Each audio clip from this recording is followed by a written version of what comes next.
So today we're going to play Gypsy by Fleetwood Mac. I love Fleetwood Mac. I love classic rock.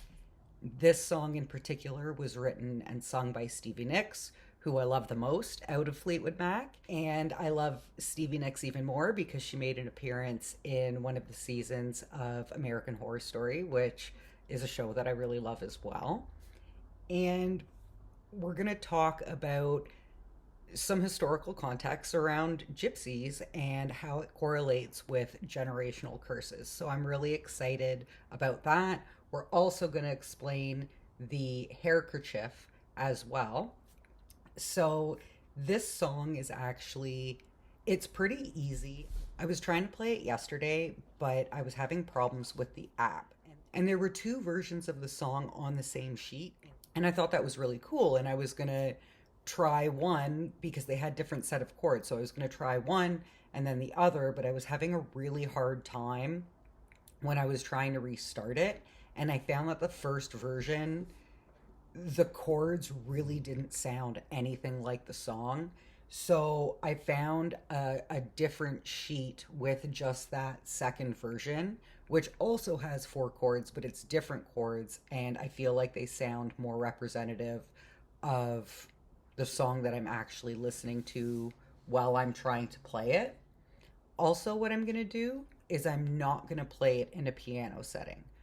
What I'm going to do today is try to play it in 12-string guitar setting because I think where I was getting hung up when I was doing the dry run-throughs without the music was there's an instrumental in the song and it kind of goes do do do do do do do do, and I found that the piano wasn't twangy enough with it, but I'm having a hard time finding a setting that works. So I have I have it nailed down to steel guitar and 12-string guitar, but I think for this purpose 12-string guitar is going to make the most sense.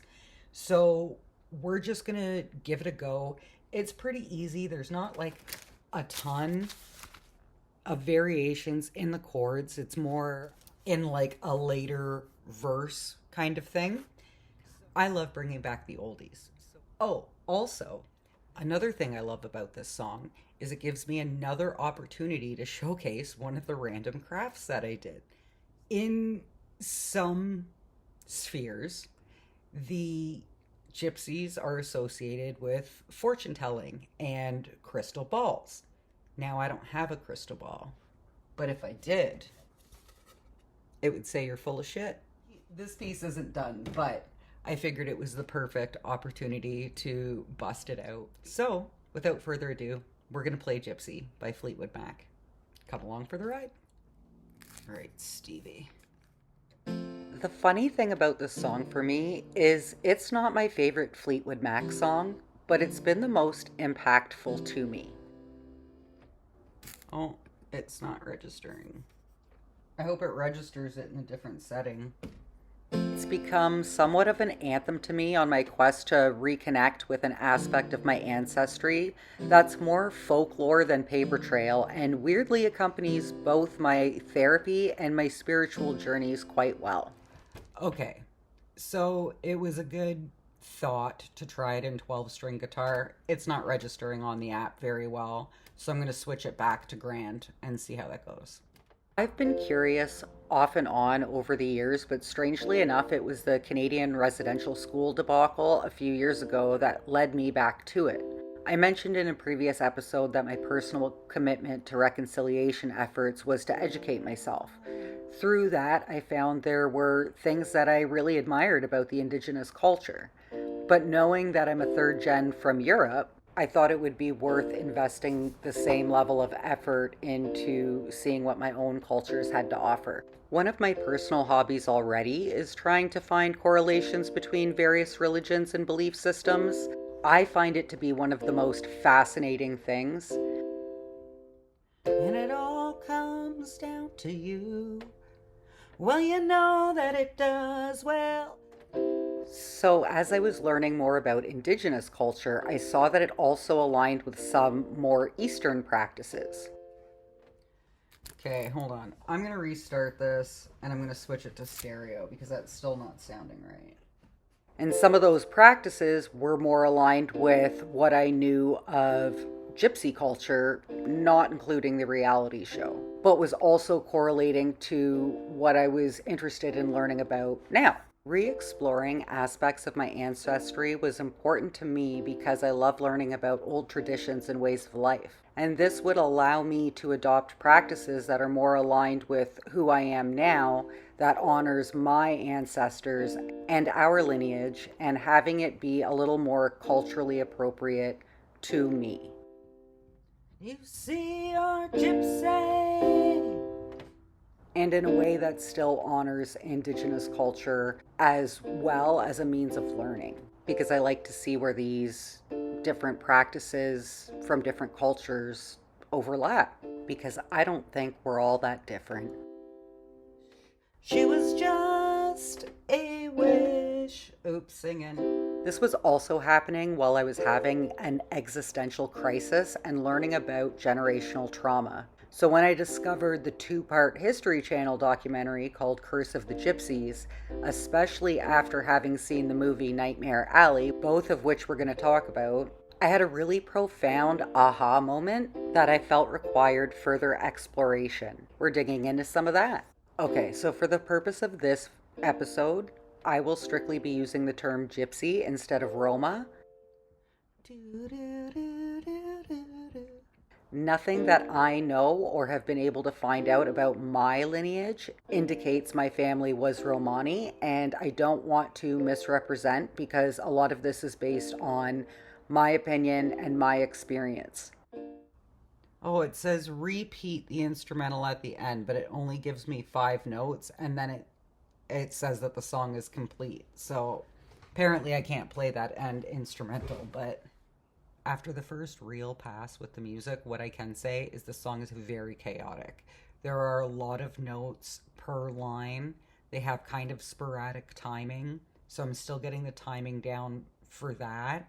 And which notes to play where in the do, right? So, which is my favorite part of the song, so I really want to get that down. So, we're just going to run it back because this is what practice is for, so we're going to just keep trying it until it sounds okay. Come along for the ride. I'm still unclear if we were actually considered gypsy by bloodline or if they were more like carnies, and that the umbrella term of gypsy might have just been used to describe them for being kind of nomadic. But there's no one alive who knows enough or willing to talk honest about it enough to corroborate or fill in any blanks that I have. So I really just have pieces of stories to go on, hoping that they're accurate, and have had to try to research and piece together bits on my own. The problem is, nomads aren't really known for keeping records. The dispute between bloodline versus mentalist centers around a great-grandmother who was said to be so gifted a fortune teller that people would travel from all over the world to see her. Whether or not it was a novelty thing, a skill learned, mastered, and monetized like Bradley Cooper's character in Nightmare Alley, or an actual gift of sight has been widely debated. Also just noticed my hairkerchief looks like the gypsy version of a tinfoil hat. Appropriate because I'm about to make some wild correlations. In 2019, when I started the healing process for what I consider my dark night of the soul days, I went back to therapy for the first time in like 15 years and loved it. I joked about being the star student. The way the human brain works is one of the top 3 most fascinating things to me. It says I got 100%. We're gonna run it back though. Back to the gypsy that I was, to the gypsy that I was.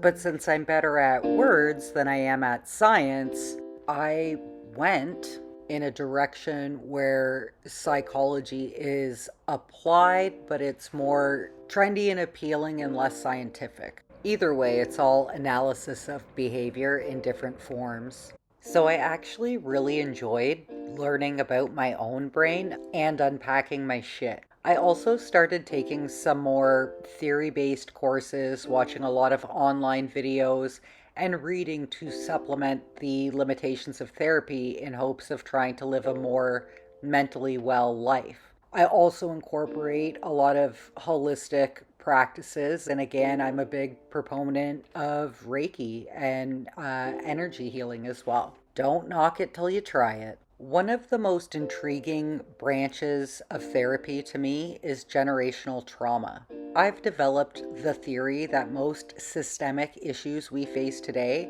are derived from this in some capacity. Not to discount the quests for power, money, and greed, but those are widely acknowledged. Hear me out. Although generational trauma often begins within a family, that can spill out too. Depending on how it impacts those it spills out onto, can further perpetuate more trauma. If the person or people it happens to don't say it ends with me, the cycle only continues. And this can apply to a lot of things. That's why I think the more mental health tools that we have, the more equipped we are to face those challenges when trying to break free of that generational trauma. It ain't easy, believe me. I would say a lot of my generational trauma revolves around mental health and substance issues. A commonality I find with other forms of it I see is all in response.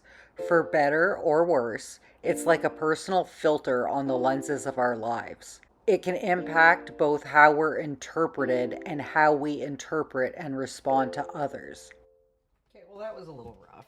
Actually, I'm going to try it in grand piano.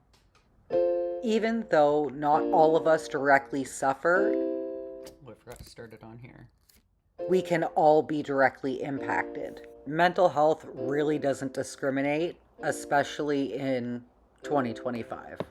Through my healing, I've found it really helpful to take a deep dive and work to separate which burdens are really mine to carry and where I can improve unhealthy patterns, and also what are projections through other people's lenses. Because there are patterns. Similar concepts appear in the spiritual community as karmic cycles and karmic debt. Whether you believe it or not, I do think it's interesting to note that there is both a physical and spiritual element, like it's called generational for a reason, because it spans generations. Cycles repeat until you're able to learn the lesson. I know I can say that's true from my personal experience. Do you ever look at a situation and go, I've been through something like this before, but it's just in a different form? It's like that until the cycle is broken. I'm going to save the karma conversation for a different episode because it's worth a deeper dive, but I do find it to be closely related to the concept of generational trauma. She is dancing away from you now. And it's important to make that connection to understand how this all connects and why this random documentary was so profound to me. The whole concept between The Curse of the Gypsies was perception. Did they have real gifts or just crooks who knew some tricks? Were they truly nomadic by tradition, or were they forced to run or flee town and then just went from place to place? I actually only found out last year that this is where the term getting gypped comes from, because it was a stereotype. One of the most interesting callouts in the documentary was questioning whether some, like those offering esoteric insight and other carnival-style parlor trick type things, were actually duping people, or did they get a bad rap because they were able to hit on things not publicly known, but often in public places, and were discredited in an effort to save face? And the accuracy could scare people of more traditional beliefs. To the gypsy that I was, to the gypsy that I was, because it challenges their belief system. But the intent wasn't necessarily to challenge the belief system, because different belief systems exist across the world. And It might have been different back then, but nowadays it's not uncommon to try to profit off your skills. I have no fear, I've only love. The documentary does point out that sharp perception did seem to be prominent among the culture, and the fear and confusion from non gypsies who didn't understand and thought a lot of it was very occult. I think it's worth pointing out here that gypsies don't only come from Romania, some from Eastern Europe, like Russia and Ukraine, but there are some groups that are said to have possible origins from ancient Egypt as well. Just kind of interesting to me that they seem to have been prominent in places associated with some supernatural lore or have undergone periods of spiritual enlightenment. So I can understand how those from cultures where that's not traditional to be a little bit freaked out. I'm going to keep referencing Nightmare Alley because I think it's a great representation of the non-occult version of being able to read people. Also reiterates, with great power comes great responsibility. Basically, Bradley Cooper trained his mind to be an algorithm and developed an increased awareness for reading people. Okay, so far, still not as smooth as I would like it to be, but I'm getting better with actually hitting the beats. Again, it sounds a little bit different in the song than it's written on the sheet, so I'm trying to hit it in the right spot with the lyrics, but also on the beat in the song, and that's the struggle so far. But we're just going to keep running it back because that's what practice is for. So it wasn't from visions of divine insight. Before he was trained, he was warned of the implications of his capabilities if he were to abuse them for monetary purposes, because people sought his guidance and he was holding their perception of their lives in his hands, which he fucked around and found out about, essentially. Because in his greed and ego, he didn't adhere to spiritual law. Can't fuck with people like that. Regardless of if this particular gypsy skill can be taught or was birthed through the bloodline, can be debated all day because beliefs vary and we're all entitled to our own personal ones. The common consensus, however, is typically the gypsies have a habit of knowing, whether they're told or not. So, as I do, I try to relate to things and see if there are helpful tools to put into practice or learnings that I can take away and try to avoid the same mistakes to break my own generational traumas or curses. But I kept coming to a really strange intersection I couldn't ignore. A lot of challenges that I faced in my life are similar to those historical to the gypsies, for the same reasons that became the identifiable stereotypes of the culture, whether I did anything to warrant that or not. And despite many not knowing that part of my cultural background, just give off a shifty vibe, I guess. But could it actually just be fallout from generational trauma? I've been fighting the same battle of perception that haunted my ancestors makes a case for karmic debt. Gypsies have a rap for being shady, sketchy tricksters. I can't really say that I've been treated as an exception from that stigma. Arguably unwarranted, though, whether people know I'm from that lineage or not. That kind of supports generational curse theory. Again, I don't care what you believe what you want to believe as long as you're not hurting anybody, but I've got to call it as I see it. And because I take ownership of my shortcomings and mistakes, I can acknowledge that there was a time when that description was more accurate to who I was. But focusing on myself, my healing, and my growth, I no longer feel the need to compete. I just want to be. Carve my own lane in this bitch. Back to the gypsy that I was, to the gypsy that I was. Okay, I'm gonna restart it. Believe it or not, I seem to be fairly skilled in catastrophe avoidance, time after time. And this has been a running theme throughout my life. Which, I mean, could be viewed as a strength and something good rather than the negative connotations associated with the stigmas and the stereotypes. To me, it's my testimony to the restoration of my faith, as well as my reconnection to culture and reclaiming my own narrative, on top of working to overcome the generational trauma. And I don't actually think the fundamental truth is as deep as everyone seems to think that it is. Mostly I pay attention and I listen to my body when it tells me something is wrong. Oh, I missed that. And as much as I've heard people say don't always trust your gut, and there are cases where this is true, particularly before an ego death or dark night of the soul, every time I haven't listened to my gut, I'm reminded that I should have. It's inexplicably saved me on more than one occasion, and in some instances, down to the last possible second. Well, you know that it does, yeah. Lightning strikes, maybe once, maybe twice.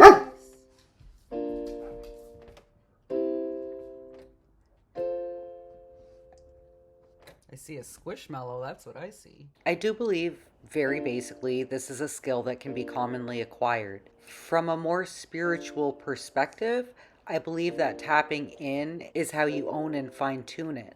There's a duality to that, though, that you have to be really careful with. I believe that if you try to access that at a low vibration, you're unable to properly decipher and discern the information you're processing in whatever way you receive it, whereas higher vibrations come with more accuracy and clarity. But that's just another one of my tinfoil hairkerchief theories. Side note on the hairkerchief, because I did say I would touch on it, I would hope at this point in the story you'd understand why I'm wearing it, as it's commonly associated with people in one of my cultures as well, as I'm a mungie cake of 3 and passable for all, but I think there are a couple of really important call outs here. It's not letting me scroll. I gotta start it again. This is complicated. First of all, this is a good example of how something can be associated with multiple cultures. Head coverings like this have been incorporated by different walks of life for different purposes. It's a useful and practical tool that can be beneficial to a lot of people if we stop fighting about perception based on perceived culture. Second, I was double checking why Gypsy women wear headscarves, and it was saying it's for married women as a demonstration of modesty, which has some parallel to the hijab. I actually hadn't taken this into consideration, but it was because I was looking at it from a different lens. Because of my personal interest in Reiki and more spiritual practices focused on chakra alignment and energy centers within the body, plus my default association with gypsies to seers based on generational storytelling, I thought the gypsy headgear was actually to protect the crown chakra from evil eye and spiritual attack, which may sound strange to say in the West, but is a more commonly accepted principle in other parts of the world, so there must be some merit to it. To sum it up real quick, the crown chakra is the energy center at the top of your head associated with cosmic consciousness and thought. Evil eye is when ill will or intention is sent toward you by other people.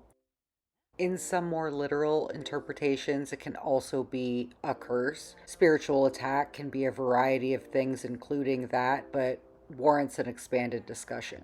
My interpretation of the hairkerchief is it's similar to a bindi, mostly associated with East Indian cultures. Where there is symbolism and representation of marriage, it can also be used to harness the energy of the third eye chakra. Your third eye chakra represents your intuition, visions, and dreams. I know this is a lot of really out there info, but I honestly just get so pumped when I find correlations across cultures and belief systems like these. Another layer I think should be up for consideration with regard to predisposition is mental conditions. In my hypothesis, this would include neurodivergence, particularly those with hypersensitivity to stimulation, algorithmic brains, or mental illnesses where there is a level of distortion to reality.